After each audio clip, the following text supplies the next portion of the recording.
Eu sou a aluna Beatriz Gomes Felipe da Silva, estou cursando Educação Física em Licenciatura na Universidade Federal Rural do Rio de Janeiro.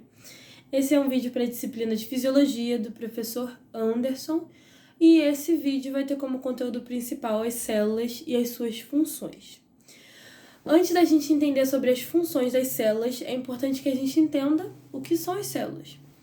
As células, elas são blocos elementares, ou seja, elementos em grupos, que podem ter diferentes funções e, mesmo assim, trabalhar em unidade.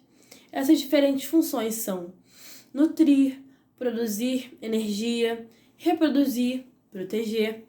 Entendendo essa parte, a gente pode partir para as substâncias que constituem uma célula.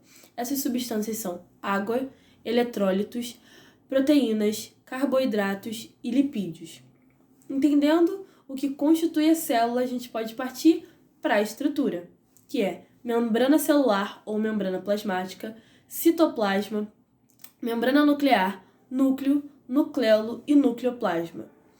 Agora, entendendo as estruturas, a gente pode partir para a função das estruturas. A membrana plasmática ou membrana celular é aquela que controla a entrada e saída de substâncias da célula, separando o meio interno, que é o intracelular, e o meio externo, que é o extracelular. Entendendo isso, a gente pode destacar dois pontos, os lipídios e as proteínas. Os lipídios, eles formam uma barreira que impede que passe água ou qualquer outra substância hidrossolúvel que fique tentando passar pelos compartimentos da célula. Os lipídios, eles servem para criar uma barreira quanto a isso. A água não é solúvel nos lipídios, então é como se fosse água e óleo. Elas podem estar no mesmo lugar, mas elas não estão em unidade, tá? Isso gera uma ação hidrofóbica, que é uma ação que gera fobia, gera uma não conexão. Já a proteína, ela penetra completamente na membrana, então ela pode ser vista como a água e o sal, que, mesmo estando no mesmo lugar, elas conseguem se unir, gerando uma ação hidrofílica. Continuando, a gente pode falar agora sobre o citoplasma. O citoplasma, ele é localizado entre a membrana celular e o núcleo. E dentro desse citoplasma, a gente consegue encontrar organelas celulares. Uma delas é a mitocôndria. A mitocôndria, ela transforma o oxigênio e os nutrientes de alimentos em energia.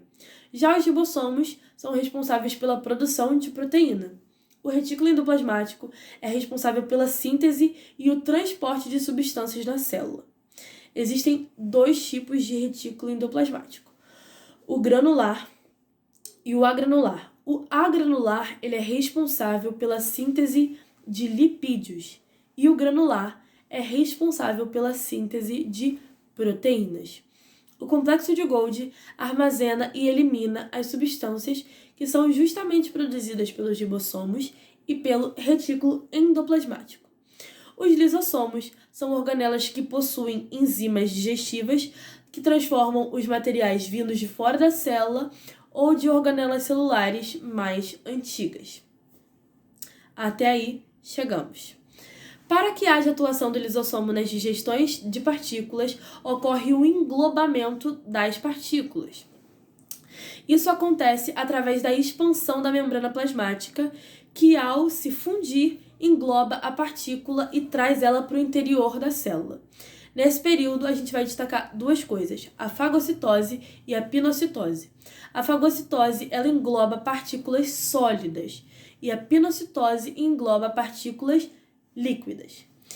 Esse processo, ele também acontece como um mecanismo de defesa. Por quê? Porque às vezes eles englobam essas organelas estranhas, como bactérias. Às vezes eles englobam como um mecanismo de defesa. Show? Vamos seguir. A gente agora vai falar sobre o núcleo. O núcleo, ele também tem uma estrutura, assim como a membrana plasmática. A estrutura do núcleo é basicamente membrana nuclear, nucleolo e nucleoplasma. A membrana nuclear, como o próprio nome já diz, ela tem esse papel de envolver. Então, ela envolve o núcleo e possui poros na sua superfície, que é onde ocorre a troca de substâncias entre um núcleo e o citoplasma.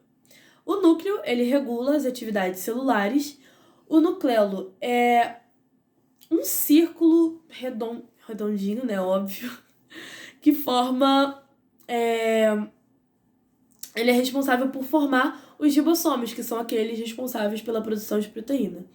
E faltou agora o nucleoplasma para a gente terminar, que é formado principalmente por água e proteína. E ele preenche ali o espaço, né? O nucleoplasma, ele preenche o espaço interior total do núcleo. E é basicamente isso, um pouco sobre as células e as suas funções, e entender mais ou menos um pouco desse mundo.